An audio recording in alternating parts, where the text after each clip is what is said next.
सीटों के लोकप्रिय नेता डॉक्टर अहमद अशफाक करीम साहब का मंच पे आगमन हो गया है। अब तमाम से अनुरोध है कि एक बार जोरदार ताली मार के इनका फिर से स्वागत करें।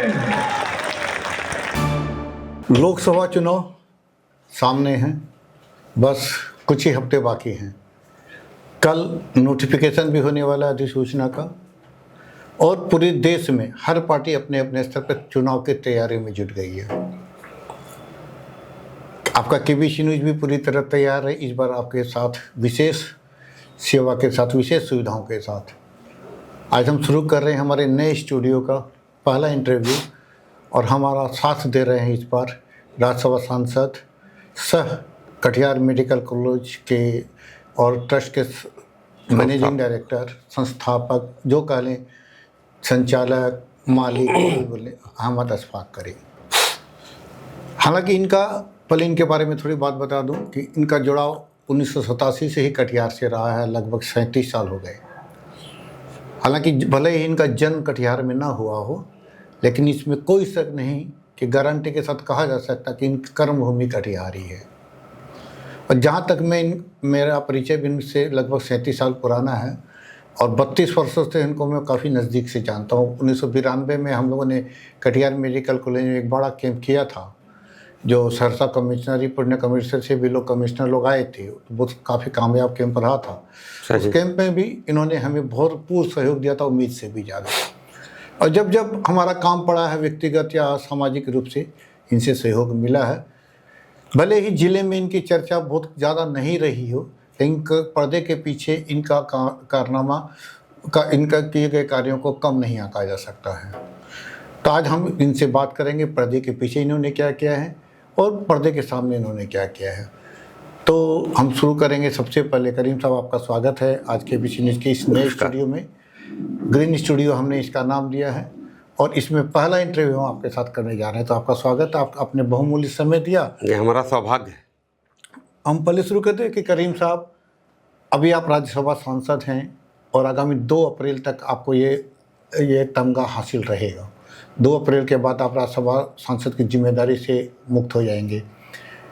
जैसा कि हमने सुना है कि आप लोकसभा चुनाव की तैयारी में जुटे हैं, और इस बार लड़ने का आपने चुनाव राष्ट्रीय जनता दल की ओर से पूरा मन बना लिया है।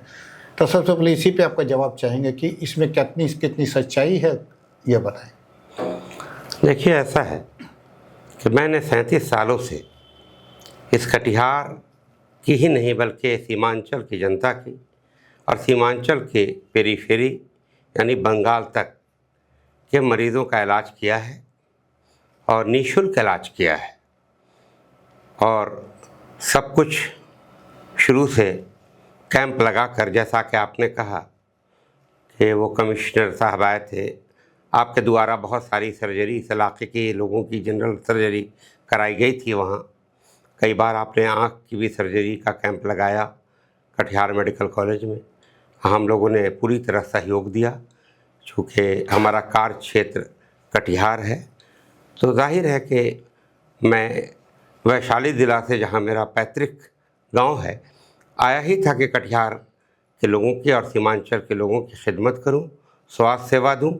जबकि 300 किलोमीटर की दूरी पर ही अस्पताल था, चाहे दरभंगा हो, मुजफ्फरपुर हो, पटना हो। और भागलपुर नज़दीक था तो गंगा नदी थी, उस पर पुल नहीं था, मरीज़ों को परेशानी होती थी। तो आकर के हमने यहाँ शुरुआत की, मेडिकल कॉलेज खोला। आज के दिन आप लोगों के सहयोग से कटिहार की जनता ने, कटिहार की बिज़नेस कम्युनिटी ने, मुझे याद है कि इसके एफिलिएशन और रिकॉग्निशन के लिए 3 जनवरी 1992 को, जहाँ तक मुझे याद है, पूरा कटिहार बंद कर रखा था कि एफिलिएशन मिले, मान्यता मिले, सरकार इसको जल्दी मान्यता दे। इसलिए ये कटिहार वालों का बड़ा ही एहसान है।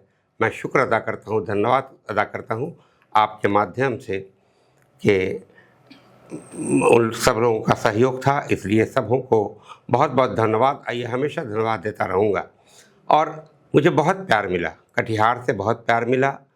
लोगों ने, एक ज़माना था कि सूर्यदेव बाबू जिंदा थे, सीताराम चमरिया जी थे जिंदा, इन तरह के लोग, काफ़ी लोग थे। RN पोद्दार साहब थे, एडवोकेट, सब लोग, वो बुज़ुर्ग भी हमें साथ देते थे, यहाँ के नौजवान भी साथ देते थे। आपसे जो ताल्लुक़ हमारा एक ज़माने से रहा है वो आज तक हम आप भी निभाते हैं, मैं भी निभाता हूँ। और जहाँ तक चुनाव लड़ने का सवाल है तो मैंने खिदमत किया है, हमने खिदमत किया है लोगों की, और स्वास्थ्य सेवा, अच्छी स्वास्थ्य सेवा देने का काम किया। आज न्यूरो सर्जरी होती है 42,000 में दवा के साथ। आज कैथ लैब है, कार्डियोलॉजी के द्वारा सस्ते दरों पर उनके हृदय रोग का इलाज होता है, और नेफ्रोलॉजी, किडनी का जो मामला है उसका इलाज होता है। जनरल सर्जरी है, मेडिसिन है, गायनी है, ऑर्थो है, सारी चीज़ें हैं। और हम ये सेवा देते आ रहे हैं अपने ब्लड बैंक के थ्रू, अपने इमरजेंसी के थ्रू, अपने ICU की। देखिए 2700 रुपये में ICU है पर डे हमारे यहाँ। तो हम सवाल है कि हम सेवा देते आ रहे हैं 37 साल से, तो जाहिर है कि हम चाहते हैं कि चुनाव लड़ें, क्योंकि स्वास्थ्य के मामले में और शिक्षा के मामले में हमने सेवा दिया। आज BSc नर्सिंग है, आज B फार्म है, D फार्म है, तो कई तरह के ऐसे पढ़ाई शुरू हो गई जिससे सस्ते दरों पर, सस्ती फीस पर हमारे इस इलाके के बच्चे अच्छा करें, टेक्निकल एजुकेशन करें और उनको रोज़गार तुरंत मिल जाए, ऐसी शिक्षा है। तो हमने शिक्षा के क्षेत्र में, स्वास्थ्य सेवा के क्षेत्र में हमने काम करने का काम किया। तो हमने देखा कि कटिहार में जो कर सकता था मैंने अपने दम पे किया, लेकिन जब कुछ मजबूती मिली, मैं कहीं जाता हूँ, भाषण देता हूँ, तो मैं वोट नहीं मांगता। मैं एक बात कहता हूँ कि कटिहार में केले की खेती है, कटिहार में मकई की खेती है, कटिहार में आलू की खेती है, कटिहार में मखाना की खेती है। मैं देखता हूँ तो बड़ा अफसोस होता है कि जो यहाँ के काश्तकार हैं वो मकई रोड पे सुखाते हैं और उनको कोई भंडार नहीं है जहाँ वो रख सके 6 महीना, कि उनको सही मूल्य मिल सके। पैकार आता है, उठा कर ले जाता है। हमारी इच्छा है कि हम मजबूती मुझे मिले, मैं धरना दूँ। अगर आप इंडस्ट्री खोलो मकई की, आप इंडस्ट्री खोलो केले की चिप्स की, आप इंडस्ट्री खोलो मखाने की, ताकि किसानों को सही मूल्य मिल सके और इंडस्ट्री के द्वारा यहाँ के नौजवानों को रोज़गार मिल सके, ताकि किसानों की हालत भी सुधरे और हम बेकारी ख़त्म हो। तो जाहिर है हम ये कहता हूँ भाषण में, जहाँ भी जाता हूँ मैं लोगों के पास अपनी बात रखता हूँ कि हम चाहेंगे कि धरना दें जो मुख्यमंत्री जी के यहाँ पे, डिस्ट्रिक्ट मजिस्ट्रेट के यहाँ पे, इंडस्ट्री मिनिस्टर के यहाँ पे धरना दूँ। तो मैं अपेक्षा करूँगा आपसे कि आप हमारी सरपरस्ती करें, हमारे पीठ पर खड़े रहें, हमारी पुष्टपनाही करें, ताकि अगर हम धरने पे लाठी खाएं तो आप बचाने का काम करें, आप हमारा इलाज कराने का काम करें। अगर हम आग में कूदते हैं तो आपसे हम अपेक्षा करते हैं कि आप पानी डालने का काम करें। जब हमारे पीछे आप रहेंगे तो MP बनना नहीं बनना अलग बात है, लेकिन मैं इस इलाके की तरक्की के लिए हमेशा तैयार हूँ। आपके लिए जो अकेले कर सकता था वो कर चुका, अब आपका सहयोग चाहिए, तब हम इस इलाके को बहुत आगे बढ़ा सकेंगे। ये हमारी इच्छा है, ये बात मैं कहता हूँ। जहाँ तक चुनाव का सवाल है, जाहिर है हम कोशिश में लगे हैं कि ताकत हमें मिले, हमें हिम्मत मिले, हमें कलेक्टिव फोर्स मिले हमें। तो चुनाव लड़ने की इच्छा ज़रूर है, मैं पहले भी लड़ा हूँ, चुनाव लड़ने की इच्छा ज़रूर है, लेकिन ये फैसला हमारी कई पार्टियों का गठबंधन है। कांग्रेस हमारे साथ है, CPI है, CPM है, माले है, हमारे राष्ट्रीय जनता दल के माननीय लालू जी हैं, तेजस्वी जी हैं, ये लोग मिलकर फैसला करेंगे। अगर गठबंधन से मुझे टिकट मिलेगा तो मैं लड़ूंगा, गठबंधन से मुझे टिकट नहीं मिलेगा तो जिसको मिलेगा मैं सहयोग करूँगा। चलिए, ये तो बात हुई कि अगर टिकट मिलता है तो आप तैयार हैं लड़ने के लिए। जी, मैं जानना चाहता एक बात और, जिस बिंदुओं पे आपने चर्चा की कि आपने स्वास्थ्य के लिए काम किया है, इसका एक दूसरा नज़रिया भी है करीम साहब। लोगों का कहना है कि ये आपका व्यवसाय भी है, तो आप व्यवसाय को और सेवा से एक साथ कैसे जोड़ सकते हैं? दो वो था तो डिफरेंट है। अगर ये व्यवसाय होता तो पूर्णिया में मैक्स 7 है, मैं उसकी तरह 8,000 ICU का लेता। अगर वो व्यवसाय हमारा होता तो न्यूरो सर्जरी का 2 लाख 3 लाख रुपये हम लेते। हम 42,000 में दवा के साथ नहीं करते थे। आज लोगों की जानें हृदय रोग के मरीज आते हैं, आज 10,000 20,000 15,000 में इलाज हो रहा है।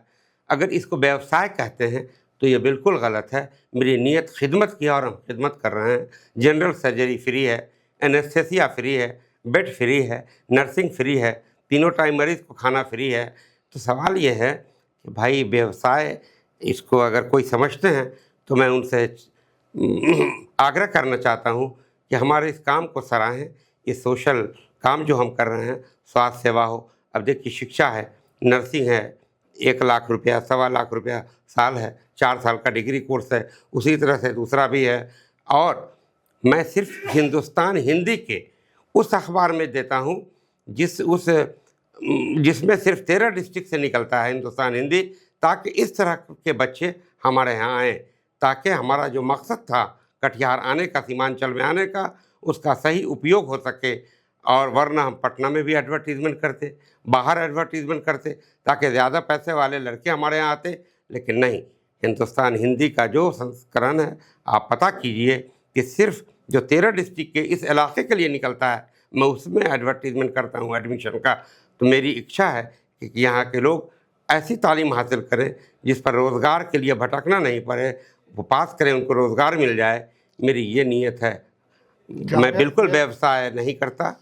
एक सवाल मेरा ये भी होगा कि अगर कटिहार के लिए आप इतनी सोच रखते हैं तो अपने कॉलेज में या जो एजुकेशन कोर्सेस आपने स्टार्ट किए हैं कि कटिहार के बच्चों के लिए क्या एक्स्ट्रा डिस्काउंट है, यानी सेम रेट पे है? कटिहार के ही बच्चे एडमिशन में 80% कटिहार के बच्चे हैं। हम तो कटिहार के बच्चे और सीमांचल के बच्चे ही हमारे यहाँ आते हैं और उनका ही एडमिशन ज़्यादा होता है। कंपटीशन तो होता है, इन्हीं के बीच होता है, तो जिनके बीच कंपटीशन होगा नेचुरली वही लोग क्वालिफाई करें। बाहर के बच्चों को आप उतनी तरजीह नहीं देते जितने कटिहार जिले के लोग बच्चों को देते हैं। सवाल है कि मेरी इच्छा यही है। अब जैसे मेडिकल कॉलेज है, वो मेरे हाथ में नहीं है, वो नीट है, उसके बाद BCC बोर्ड है, सरकार के नियमों का सरकार, हाँ सरकार भेजती है। लेकिन इसमें अभी तक ऐसा हस्तक्षेप नहीं हुआ है, तो हम इस इलाके के लिए ही एडवर्टीजमेंट करते हैं कि बच्चे इसी इलाके के आएँ ताकि वो कम पैसे में अच्छी तालीम हासिल कर सकें। इस इलाके के बच्चों को आप तरजीह देते, प्राथमिकता देते हैं। चलिए, इस बात को हम मान लेते हैं। दूसरा मेरा एक अगला सवाल है कि आपने, इसमें कोई दो मत नहीं कि हेल्थ सेक्टर में आपने ज़बरदस्त काम किया है और आपके कुछ भी घटना होती है तो हम लोग भी न्यूज़ लिखते हैं कि कटिहार मेडिकल कॉलेज में ले आके भर्ती करा दिया, वहाँ चालू कर दिया, वहाँ इनका इलाज चल रहा है, सदर अस्पताल से मेडिकल कॉलेज रेफ़र कर दिया गया। अब आदत सी बन गई है, बिना सोचे समझे जहन में चले आता है, यानी इतनी आदत हो गई है लोगों को, जानकारी लोगों को हो गई। हाँ, हेल्थ सेक्टर में कोई जवाब नहीं है आपका, आई एग्री विथ यू। इसके अलावा बहुत सेक्टर हैं, इसके अलावा बहुत सारे सेक्टर हैं। आपको अन्य क्षेत्रों में आपने क्या किया? जो शिक्षा की बात बता रहे हैं वो तो हायर एजुकेशन हो गया, और बाकी क्षेत्र जैसे रोजगार का क्षेत्र हो गया, एजुकेशन का क्षेत्र हो गया, there are so many sector. उस क्षेत्र में आपका कोई योगदान बताएं। देखिए, आज 2-2.5 हज़ार लोग हमारे अलकरीम यूनिवर्सिटी में या डिफरेंट जो हमारा इंस्टीट्यूशन है उसमें उनको रोज़गार है और वो लोग काम कर रहे हैं, उनको अच्छी सैलरी मिल रही है, उनका EPF कटता है, उनका ESI कटता है। सब कुछ जिस तरह से सरकार में होता है वैसे हम करते हैं ताकि उनको रिटायरमेंट के वक्त प्रोविडेंट फंड का भी फ़ायदा मिल जाए, तो हम ये करते हैं। दूसरी तरफ आज जितना आप देखेंगे उस इलाके में बिजनेस लोगों का, सैकड़ों दुकान वहाँ पर खुल गया उसके गेट के सामने, और शहर की भी जितने दुकानें हैं, तो अगर रोज़ाना 10 लाख रुपया वहाँ का खर्च होता है तो यहाँ के बिजनेस आगे बढ़ता है, उसका फ़ायदा कटिहार को मिलता है। बहुत लोगों को रोजगार मिला है, बहुत सारे मोहल्ला ही खुल गया, बाजार ही खुल गया वहाँ पे। और फिर लॉ कॉलेज खोलने जा रहा हूँ, तो लॉ कॉलेज खोल रहा हूँ तो लॉ में बच्चे पढ़ेंगे, फिर एम्प्लॉयमेंट भी भरना शुरू होगा। लॉ कॉलेज कब से खोल रहे हैं आप? मैं चाह रहा हूँ कि अगले साल से मैं लॉ कॉलेज शुरू करूँ, 2025 से। मैट्रिक या +2 तक के बच्चों के लिए भी आपके पास कोई योजना एजुकेशन के लिए? देखिए, वो उसके लिए बहुत सारे एजुकेशन ऑलरेडी है, लेकिन मेरा प्लान है कि अच्छा +2 भी खोलें ताकि बच्चे मेडिकल और इंजीनियरिंग में वो क्वालिफाई करके कहीं भी दूसरे सरकारी इंस्टीट्यूशन में उनका एडमिशन हो सके। ये हमारा प्लान है +2 खोलने का। एक क्वेश्चन मेरा ये कि अगर आपको मौका मिलता है टिकट का और आप जीत जाते हैं तो सस्ती दर पे ये +2 तक की पढ़ाई के लिए आप एक अच्छी स्कूल खोलें या कम से कम खर्च में बच्चे हायर? सस्ते दरों पे नहीं, बल्कि हम चाहेंगे कि उनसे बिल्कुल नो प्रॉफिट नो लॉस पर इतना ही पैसा लिया जाए जिससे शिक्षक की तनख्वाह पूरी हो जा सके। दूसरी बात, एक बात मैं कहना चाहूँगा इस बीच में कि मैं राज्यसभा में जब से हूँ, मैंने अथाह सवाल उठाया कटिहार की जनता के लिए। उस पर भी आऊँगा मैं, पहले राज्यसभा के कार्यकाल पर भी आऊँगा।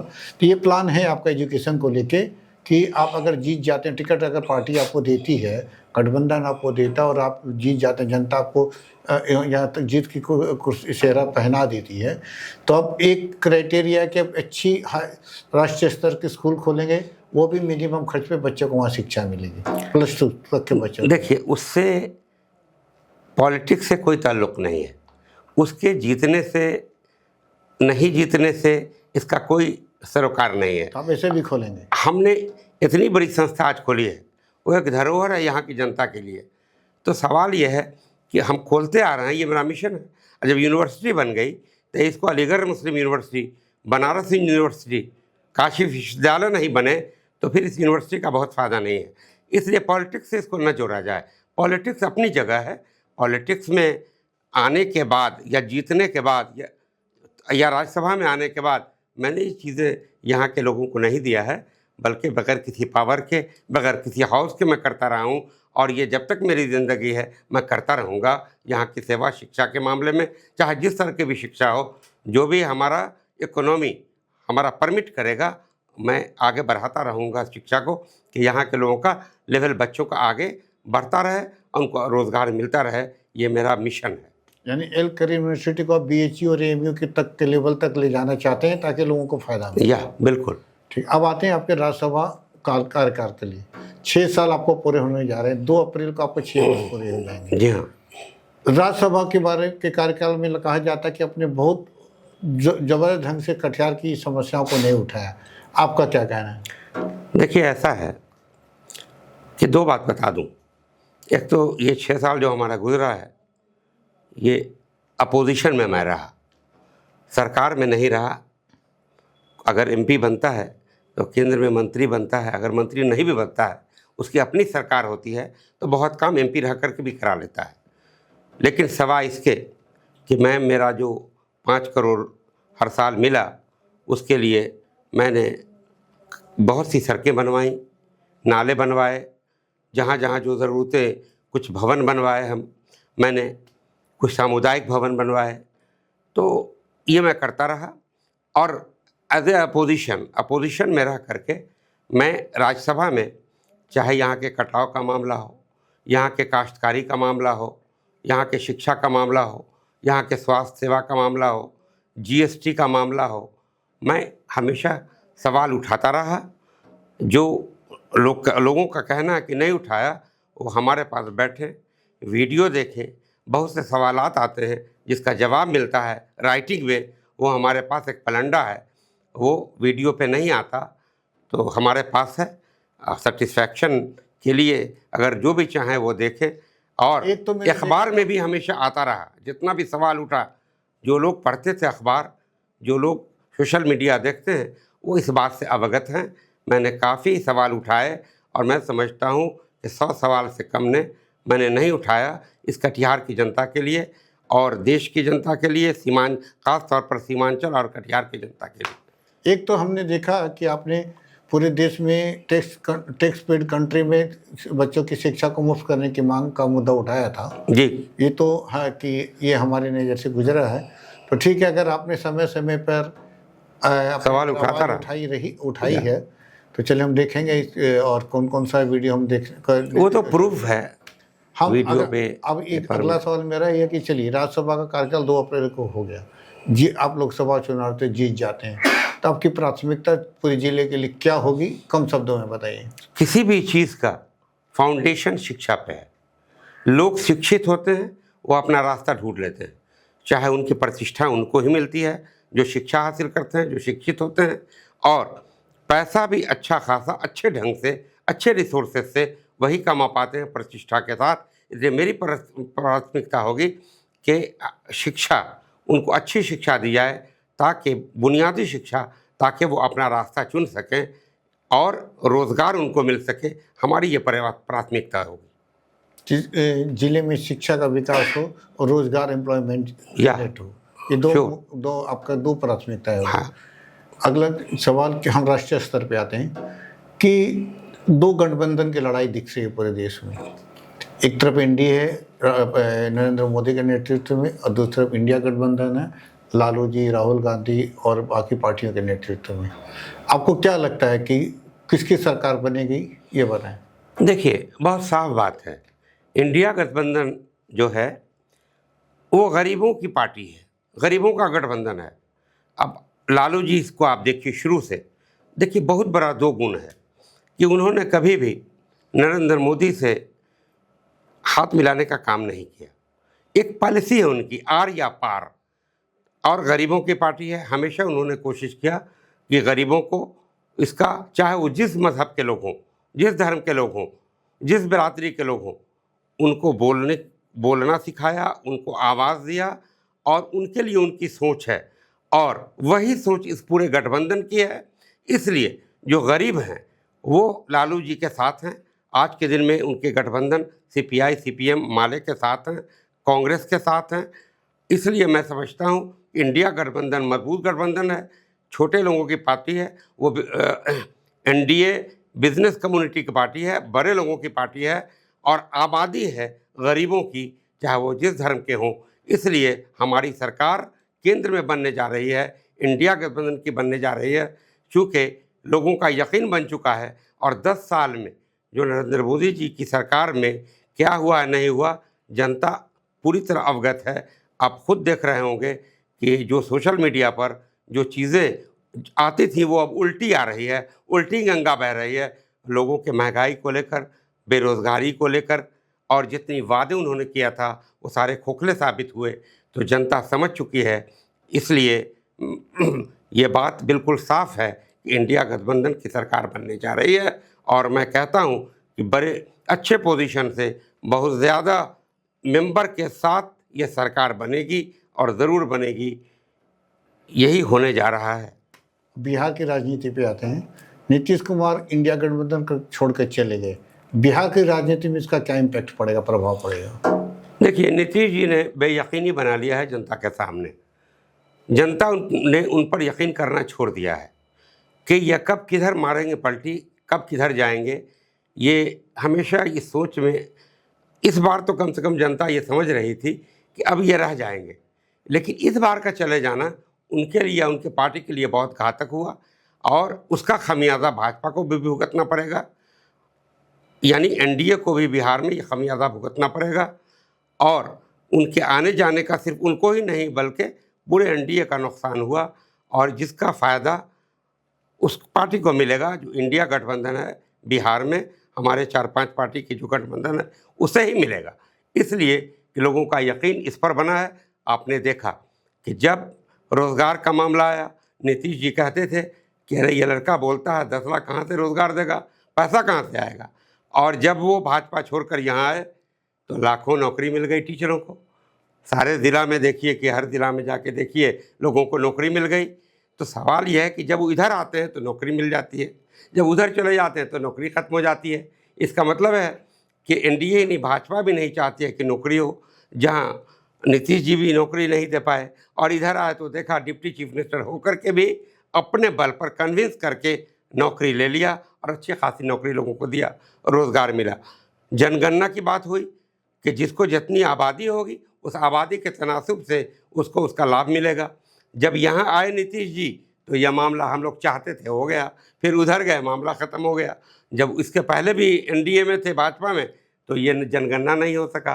तो सवाल है कि ये डिप्टी चीफ मिनिस्टर हमारा तेजस्वी जी का कमाल है कि जब वो इधर आते हैं 17 महीना तोड़ करके कहें तो 17 महीने में नौकरियां मिल गई, जनगणना हो गया, रोज़गार मिल गया। तो आप समझ सकते हैं कि इंडिया गठबंधन जो यहाँ है उसकी कामयाबी होगी। उस नौजवान को हर इंसान, चाहे वो पार्टी में हो या पार्टी से अलग हो, बहुत उम्मीदों के साथ देख रहा है। लंबे रेस का घोड़ा है, और आगे वही एक लीडर है यहाँ बिहार में जो लंबे दिनों तक चलेगा और सबों की सेवा करेगा। बिहार में 40 सीटें, इंडिया गठबंधन को कितनी, एनडीए को कितनी? देखिए, इंडिया गठबंधन को जो हालात बने हैं नीतीश जी के यहाँ वहाँ यहाँ करने से, उससे मैं समझता हूँ कि 25 से 30 सीट इंडिया गठबंधन को मिलेगी।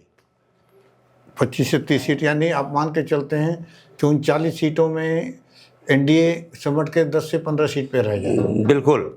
चलिए 2 क्वेश्चन और है। पिछले 6 साल में या आप अपने द्वारा किए गए 3 कार्य को संक्षिप्त में बता, 3 ओनली 3 वर्ड्स। हमने अपोजिशन में रहकर यहाँ के लिए इंडस्ट्री मांगने का काम किया राज्यसभा में, हमने शिक्षा को आगे बढ़ाने का काम किया, सरकारी और भी केंद्र सरकार को यहाँ एक सेंट्रल यूनिवर्सिटी पूर्णिया में बनाई जाए उसका मांग किया मैंने रोज़गार इंडस्ट्री खुले ताकि रोज़गार मिले। यहाँ कभी कभी ऐसा होता है कि मकई की फसल में नेहरा हो जाता है। मैंने कहा ये नेहरा क्यों होता है, आप इसको रिसर्च कराओ, आप पता करो कि वो दाना नहीं होता और काश्तकार का नुकसान होता है। यहाँ फ्लड बुरी तरह आता है, जिस फ्लड से काश्तकारों का अनाज या क्या कहते हैं फसल बर्बाद हो जाती है। तो तुम इस फ्लड को रोकने के लिए दूसरे मुल्क से, नेपाल से या जहाँ से बात करना है बात करो। मैं सवाल उठाता रहा और हमें जो संसदीय कोष से जो पैसे मिलते रहे, यहाँ की सड़कों में हमने खर्च किया, यहाँ के नालों में हमने खर्च किया, यहाँ सामुदायिक भवन हसनगंज की तरफ बनाने का काम किया, हमने अभी ओपन जिम देने का काम किया शरीफगंज में, हमने एक विवाह घर बनाने के लिए या सामुदायिक भवन बनाने के लिए हमने फंड दिया, ये गौशाला की तरफ मैं ये करता रहा। फिर गौशाला पर पुल नहीं, आज तक फ्लाईओवर नहीं बना, चल रहा है काम दिनों से। मैं हमेशा ये सवाल उठाता रहा कि उस पर जल्द से जल्द फ्लाईओवर बनना चाहिए, जिसका जवाब मुझे मिलता था कि बिहार को पैसा दिया जा चुका है। ये बात आती रही, ये सवाल भी मैं हमेशा उठाता रहा।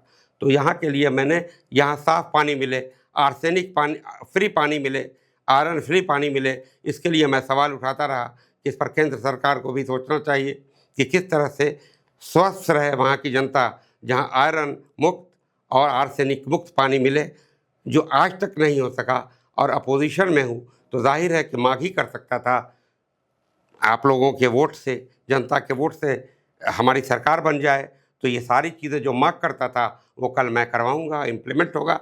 दूसरी मांग हमेशा मैं करता रहा कि डिस्ट्रिक्ट कोर्ट से सीमांचल के लोग जब हार जाते हैं तो अपनी गरीबी की वजह से, कम पैसे की वजह से चुपचाप बैठ जाते हैं। तो हमने कहा असंतुष्ट होकर तो मैंने मांगा कि पूर्णिया में एक हाईकोर्ट का बेंच होना चाहिए। जब बिहार झारखंड एक जगह था तो रांची में बेंच था पटना हाईकोर्ट का, उसी तरह पूर्णिया में हाईकोर्ट का बेंच बनाया जाए ताकि वो फिर हारने के बाद जब असंतुष्ट होते हैं तो वो जा सके। पटना का खर्चा वो बियर नहीं कर सकते हैं, वहाँ की फ़ीस वकीलों की बियर नहीं कर पाते, आने जाने का खर्चा इतना महंगा हो गया, ट्रेन पेट्रोल डीजल कि आना जाना मुश्किल होता है। तो कम से कम ऐसा हो कि यहाँ वो हाईकोर्ट खुल जाए ताकि वो अपनी बातों को हाईकोर्ट में रख सके वकीलों के द्वारा, और ताकि उनको संतुष्टि मिल सके, उनको फैसला सही मिल सके उनके अपने सोच से। इसलिए ये पटना हाईकोर्ट का एक बेंच पूर्णिया में खुले, इसकी मांग मैं हमेशा करता रहा और करता रहूँगा। अगर सरकार बनेगी तो मेरी कोशिश होगी कि पूर्णिया में हाईकोर्ट का बेंच बने। कटाव पीड़ित परिवारों की समस्या बहुत अहम समस्या है जिले की, इसके लिए आपने कुछ किया? बराबर मैं सवाल उठाता रहा, हमारे पास उसका प्रूफ भी है, सबका प्रूफ है। हमेशा मांगता रहा कि कटाव होता है, बल्कि वहाँ गया, कई बार घूमने का काम किया, कटाव को देखने का काम किया, वहाँ पे प्रेस कॉन्फ्रेंस किया, फिर राज्यसभा में सवाल उठाने का काम किया कि गरीबों की ज़मीनें कट रही हैं, उनकी काश्तकारी ख़त्म हो रही है, उनका घर दह रहा है, भाई इसको रोकने का काम करो। नहीं रोकने का काम करोगे तो हमारे गरीब और गरीब होते चले जाएंगे, न रहने का घर रहेगा। आज नदी के किनारे फूट, आज पलवल उपजाते हैं, सब्ज़ी उपजाते हैं, जिससे उनका रोज़गार चलता है, बच्चों का पालन पोषण होता है। आइए कटाव को रोको, इसको रोकना चाहिए। ये एज ए अपोजिशन मैं हमेशा राज्यसभा में ये सवाल उठाता रहा। अगर आपको टिकट मिली और आप जीत गए, कटाव पीड़ित परिवारों को क्या आश्वासन देंगे? आश्वासन नहीं देंगे, बल्कि मैं कोशिश करूंगा कि जिनका कटाव हुआ है उनको कुछ ऐसा मुआवजा मिले और उनको कहीं ना कहीं घर बना करके उनको स्थापित किया जाए घर पर, कि उनको घर मिल जाए। उनको कुछ ऐसा मामला हो कि उनकी जो भी खेती बची हुई है उसमें बेहतर उपजा सके। उस तरह का वादा नहीं कि 2022 में हम काश्तकारों को, किसानों को दुगनी आमदनी कर देंगे, वैसा वादा इंडिया के लोग नहीं करते हैं, जो असंभव है। लेकिन जो बन पाएगा उनकी गरीबी दूर करने को, उनको रोज़गार देकर करने को, उनकी काश्तकारी मजबूत हो करने के लिए अगर हमारी सरकार बनेगी तो उसके लिए कुछ न कुछ प्रोजेक्ट बनाकर काम करना चाहेंगे हम लोग। अंतिम सवाल है, करीम साहब सोच के जवाब दीजिएगा। टिकट अगर आपको मिलती है और आप प्रत्याशी बनते हैं इंडिया गठबंधन के, तो कटिहार की जनता आपको ही क्यों वोट दे? ये बहुत महत्वपूर्ण है। देखिए, मैंने खिदमत किया है 38 साल से, और मैं उम्मीद करता हूँ कि इस खिदमत को यहाँ की जनता सराहेगी और वो हमारे लिए खुशी की बात होगी। और मैं उम्मीद करता हूँ कि आज के दिन में जो बच्चे 18 साल और पहले पैदा हुए थे वो भी बालिग हो चुके हैं, जो जब 37 साल पहले पैदा हो चुके हैं, जाहिर है कि उनकी किशोर अवस्था नहीं बल्कि युवा अवस्था हो चुकी है। आज उनकी समझ इतनी है कि अगर इस इलाके में किसी ने कुछ काम किया है शिक्षा के क्षेत्र में या स्वास्थ्य सेवा के रूप में, और रात में भी जाइए तो इमरजेंसी खुला हुआ है, लोगों को एक इत्मीनान है कि यहाँ पर एक ऐसी जगह है जहाँ उपचार हो जाएगा और पैसे, एक जिस चीज़ के पैसे लिए जाते हैं वो बहुत रिजनेबल और ज़्यादा सेवा बिल्कुल निःशुल्क है, इमरजेंसी भी बिल्कुल निःशुल्क है।